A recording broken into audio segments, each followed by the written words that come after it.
order to get to know the history of Christian thought, we need to get to know some classical philosophers. Why? Because ideas from the ancient Mediterranean world profoundly influenced the history of Christian thought. One example can be found in the poetic and mysterious opening lines of the Gospel of John in the New Testament. En arche, ein, hologos. In the beginning was the Word. What is this logos, this word? The concept of God's Word can be found in the Hebrew Bible or Old Testament, where it serves as a kind of metaphor for God's creative and law-giving power.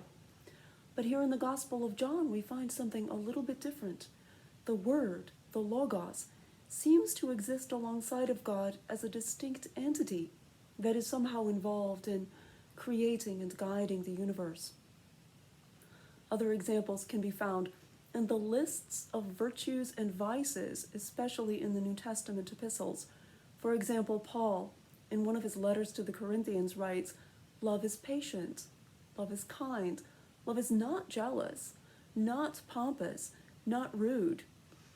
The Old Testament, the Hebrew Bible, occasionally does list good qualities, as in Isaiah 11, for example.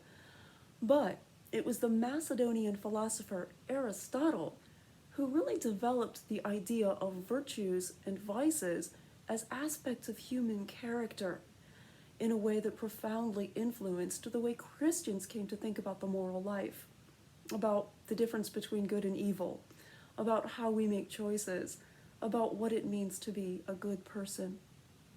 Over the following centuries, many of the most salient Christian thinkers, from Clement of Alexandria in the 2nd century to Theodore Beza in the 16th, were steeped in the classics. They studied Greek and Latin and other ancient languages. They read Homer and Plato and Aristotle and Cicero. So we need to study these older thinkers. To do this right, we really should spend a whole year studying classical philosophy. But as it is, we have one module. So we'll do our best to focus on the thinkers and themes that contribute the most to Christian thought. We will start with thinkers from Ionia in the ancient Mediterranean world. They will show us that, originally, theology, philosophy, and science were one search for the truth about the world we live in. A video assignment will take you through 6 of these thinkers, sometimes called the pre-Socratic philosophers. Then, short reading assignments from Brian McGee's The Story of Philosophy will introduce you to Socrates, Plato, and Aristotle.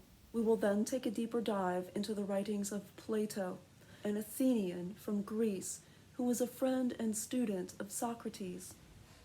You will begin with a journal entry on a question that will ask you to reflect on your personal experiences. You will need to find a friend with whom to read and to discuss Plato's dialogue, the Crito, out loud in a voice recording, as well as taking some notes. As a class, you will illustrate Plato's famous allegory of the cave from the Republic. Last, you will study Aristotle. Again, you'll start with a journal entry that will ask you to reflect on your personal experience. Then you'll read portions of Aristotle's Nicomachean Ethics and have short writing assignments to go with it. A creative project and a discussion board will help you to explore Aristotle's idea of virtue and vice further. As always, wrap up the module with a free write and a video where you practice for your final examination. In the video, choose one study question to respond to and quote from, cite, explain, and evaluate at least one of the texts, one of the primary sources that we have studied in the module, and offer your response to the question based on what you have learned.